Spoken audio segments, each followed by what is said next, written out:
ಪ್ರಸ್ತಾವಿತ ಪೌರತ್ವ ತಿದ್ದುಪಡಿ ಕಾಯ್ದೆ ಇದನ್ನು ಇಡೀ ದೇಶಾದ್ಯಂತ ಜಾರಿಗೊಳಿಸಿ ಪ್ರಧಾನಿ ನರೇಂದ್ರ ಮೋದಿ ಸರ್ಕಾರ ಆದೇಶ ಹೊರಡಿಸಿದೆ.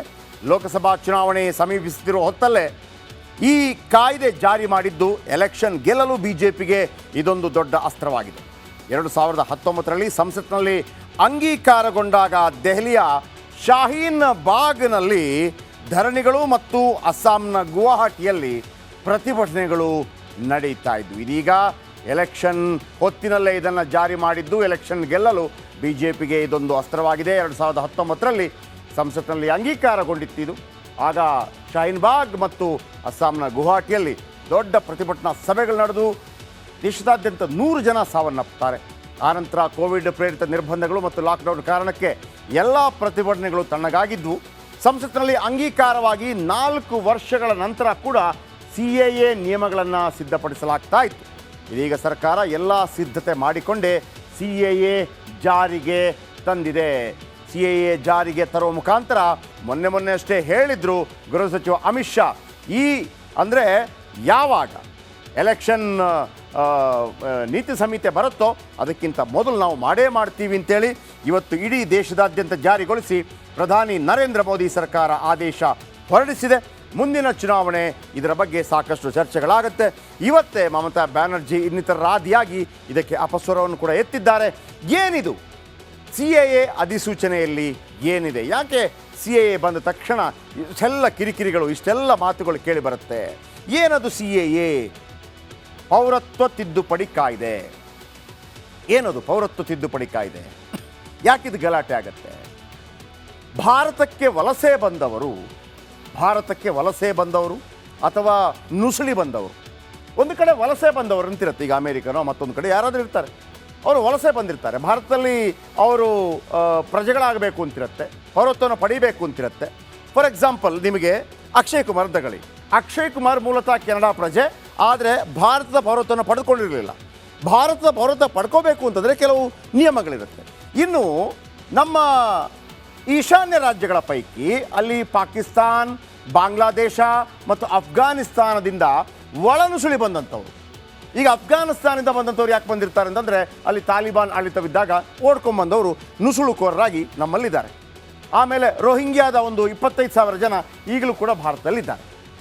2014ರ ಮೊದಲು ಅವರು ಬಂದಿದ್ದರೆ, ಅದರ ನಂತರ ಬಂದಿದ್ದಾರೆ ಅಂತ ಒಂದು ವಿಂಗಡಣೆ ಆಗುತ್ತೆ. ಅದಕ್ಕಿಂತ ಮೊದಲು ಬಂದಿದ್ದರೆ, ಅದಕ್ಕಿಂತ ಮೊದಲು 5 ರಿಂದ 6 ವರ್ಷಗಳ ಕಾಲ ಅವರು ಇಲ್ಲೇ ಇದ್ದರೆ, ಅವರು ಮುಸ್ಲಿಂ ಅಲ್ಲದ ಆ ದೇಶಗಳ ಅಲ್ಪಸಂಖ್ಯಾತರಾಗಿದ್ದರೆ, ಅಂದರೆ ಆ ದೇಶಗಳ ಅಲ್ಪಸಂಖ್ಯಾತರು ಅಂತಂದರೆ ಯಾರು? ಪಾಕಿಸ್ತಾನದಲ್ಲಿ ಅಲ್ಪಸಂಖ್ಯಾತರು ಯಾರು? ಮುಸ್ಲಿಮರ ಅಲ್ಪಸಂಖ್ಯಾತರಲ್ಲ. ಅಲ್ಲಿ ಭಾರತದಲ್ಲಿ ಮುಸ್ಲಿಮರ ಅಲ್ಪಸಂಖ್ಯಾತರು, ಪಾಕಿಸ್ತಾನದಲ್ಲಿ ಹಿಂದೂಗಳು, ಕ್ರೈಸ್ತರು, ಬೌದ್ಧರು, ಜೈನರು, ಯಹೂದಿಗಳು ವಗೇರೆ ಇತ್ಯಾದಿ. ಅವರು ಭಾರತಕ್ಕೆ ಬರೋದಿದ್ದರೆ, ಅವ್ರಿಗಲ್ಲಿ ಅನ್ಯಾಯ ಆಗ್ತಾ ಇದ್ದರೆ ಇಲ್ಲಿ ನಿಮಗೆ ಪೌರತ್ವ ಕೊಡ್ತೀವಿ, ನಂಬರ್ 1. ಎರಡನೇದು, ಇಲ್ಲಿ ಒಳನುಸುಳಿರುವಂಥವರು ಯಾರಾದರೂ ಇದ್ದರೆ, ಮುಸ್ಲಿಮರಾಗಿದ್ದರೆ ಅವರನ್ನು ವಾಪಸ್ ಕಳಿಸ್ತೀವಿ ಅಂತ. ಎಲ್ಲಿ? ಒಳನುಸುಳುಕೋರರು ಮಾತ್ರ ಸರ್. ಅದು ಕೇರಳದಲ್ಲಿರುವ, ಕರ್ನಾಟಕದಲ್ಲಿರುವ, ಮಹಾರಾಷ್ಟ್ರದಲ್ಲಿರುವ ಮುಸ್ಲಿಮರಿಗೆ ಅನ್ವಯ ಆಗೋದಿಲ್ಲ. ಒಳನುಸುಳಿ ಬಂದವರು ನೋಡಿ, ಪೌರತ್ವ ಪಡೆಯಬೇಕು ಅಂತಂದರೆ ಪೋರ್ಟಲ್ನಲ್ಲಿ ನೋಂದಣಿ ಮಾಡಬೇಕು, ಕಡ್ಡಾಯ. ನೀವು ಯಾರಾದರೂ ಬೇರೆ ದೇಶದ ಬಂದಿದ್ದರೆ. ಈಗ ಆನ್ಲೈನ್ ಪೋರ್ಟಲ್ ಸಿದ್ಧಪಡಿಸಿದೆ ಮೋದಿ ಸರ್ಕಾರ. ಪೌರತ್ವ ಕಾಯ್ದೆ 1955ಕ್ಕೆ ತಿದ್ದುಪಡಿ ತಂದಿದೆ ಕೇಂದ್ರ. 55ರಿಂದ ಇತ್ತು ಸರ್ಕಾರ, ನೆಹರು ಕಾಲದಲ್ಲೇ ಇತ್ತು. ಯಾರಾದರೂ ವಿದೇಶಿಗರು ಬಂದು ಇಲ್ಲಿ ನೆಲೆಸಬೇಕು ಅಂತಂದರೆ ಅವರು ಆ ಪೌರತ್ವ ಕಾಯ್ದೆಗೆ ಏನು ಅಪ್ಲಿಕೇಶನ್ ಇದನ್ನು ಹಾಕಬೇಕು. ಹೆಂಗೆ ಅಂತಂದರೆ, ಈಗ ನಾವು ಒಂದೂರಿಂದ ಮತ್ತೊಂದೂರಿಗೆ ವೋಟರ್ ID ಚೇಂಜ್ ಮಾಡಲ್ವ, ಹಾಗೇನೆ ಸ್ವಲ್ಪ ಅದು ಕ್ರಮ ಬೇರೆ ಇರುತ್ತೆ. 2019ರ ಡಿಸೆಂಬರ್ 11ರಂದು ಅಂಗೀಕಾರವಾಗಿತ್ತು CAA.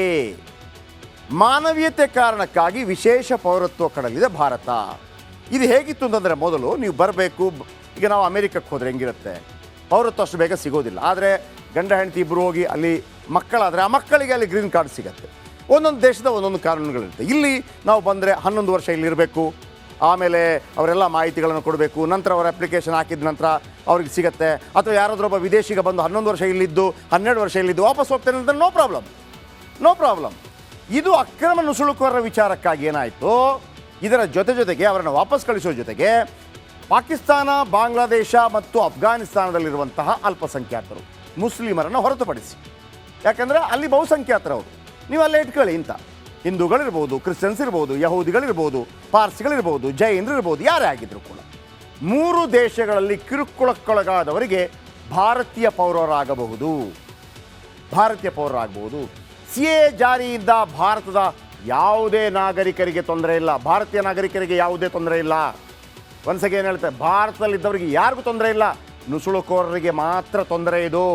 ಅದು ಕೂಡ ಭಾರತ ಯಾರನ್ನು ಕೂಡ ಹೊರದಬ್ಬೋದಿಲ್ಲ. ವಿಶೇಷವಾಗಿ ಅಫ್ಘಾನಿಸ್ತಾನ, ಪಾಕಿಸ್ತಾನ ಮತ್ತು ಬಾಂಗ್ಲಾದೇಶದಿಂದ ಬಂದಂಥ ಮುಸ್ಲಿಮರಿಗೆ, ಅವ್ರಿಗಿದೆಯಲ್ಲ ನಿಮಗೆ ಆ ದೇಶ, ಅವ್ರಿಗೆ ಬೇಡ ಅಂತಂದರೆ ನಮಗೆ ಯಾಕೆ ಅನ್ನೋ ರೀತಿಯಲ್ಲಿ. ಮತ್ತೊಂದು ಕಡೆ ಬರುತ್ತೆ, ಅಹಮದಿಯರಿಗೆ ಅಲ್ಲಿ ಅವಕಾಶಗಳಿಲ್ಲ, ಅವರನ್ನು ಕರ್ಕೊಳ್ಳಿ ಮಾನವೀಯತೆ ದೃಷ್ಟಿಯಿಂದ, ನೋ ಅಂತ ಇದೆ. ಸರ್ಕಾರ ಅದರ ಬಗ್ಗೆ ಗಮನ ಹರಿಸ್ತಾ ಇಲ್ಲ. CAA ಪೌರತ್ವ ಕಿತ್ತುಕೊಳ್ಳೋದಿಲ್ಲ, ನೆನಪಿಟ್ಕೊಳ್ಳಿ. ವಲಸಿಗರಿಗೆ ಪೌರತ್ವ ನೀಡುತ್ತೆ. ಪೌರತ್ವ ನೀಡಲು ಕಾನೂನು ತೊಡಕನ್ನು ನಿವಾರಿಸುತ್ತೆ. ಮೊದಲು ಹಿಂಗೇ ಬಿದ್ದು ಸಾಯಬೇಕಾಗಿತ್ತು. ಈಗ ಬರ್ರಪ್ಪ ನಿಮ್ಗೆ ಕೊಡ್ತೀವಿ ಅಂತ ಹೇಳ್ತಾ ಇದ್ದಾರೆ. ಜೈನ, ಹಿಂದೂ, ಪಾರ್ಸಿ, ಸಿಖ್, ಕ್ರೈಸ್ತ, ಬೌದ್ಧರಿಗೆ ಪೌರತ್ವ, ಮುಸ್ಲಿಮರನ್ನು ಹೊರತುಪಡಿಸಿ. ಯಾವ ಮುಸ್ಲಿಮರಿಗೆ? ಭಾರತೀಯ ಮುಸ್ಲಿಮರಿಗೆ ಅಲ್ಲ ಸ್ವಾಮಿ, ಅಫ್ಘಾನಿಸ್ತಾನ, ಪಾಕಿಸ್ತಾನ ಮತ್ತು ಬಾಂಗ್ಲಾದೇಶ ಮುಸ್ಲಿಮರಿಗೆ. ಮುಸ್ಲಿಮರನ್ನು ಹೊರತುಪಡಿಸಿ ಅನ್ಯ ಧರ್ಮೀಯರಿಗೆ ಭಾರತೀಯ ಪೌರತ್ವವನ್ನು ಕೊಡಲಾಗುತ್ತೆ. ಸಂಕಷ್ಟ ಎದುರಿಸಿದ ನಿರಾಶ್ರಿತರಿಗೆ ಉತ್ತಮ ಜೀವನವನ್ನು ಭಾರತದಲ್ಲಿ ಅವರಿಗೆ ಕೊಡ್ತೀವಿ. ಆರ್ಥಿಕ ದುಡ್ಡು, ವ್ಯಾವಹಾರಿಕ ವ್ಯವಹಾರ, ಆರ್ಥಿಕ ಅಂದರೆ ದುಡ್ಡು, ವ್ಯಾವಹಾರಿಕ ಮತ್ತು ಭೂಮಿ ಸಂಪತ್ತು ಖರೀದಿಸುವ ಅಧಿಕಾರವನ್ನು ಕೂಡ ಭಾರತ ಕೊಡುತ್ತೆ ಇನ್ನು ಮುಂದೆ ಅವರಿಗೆ.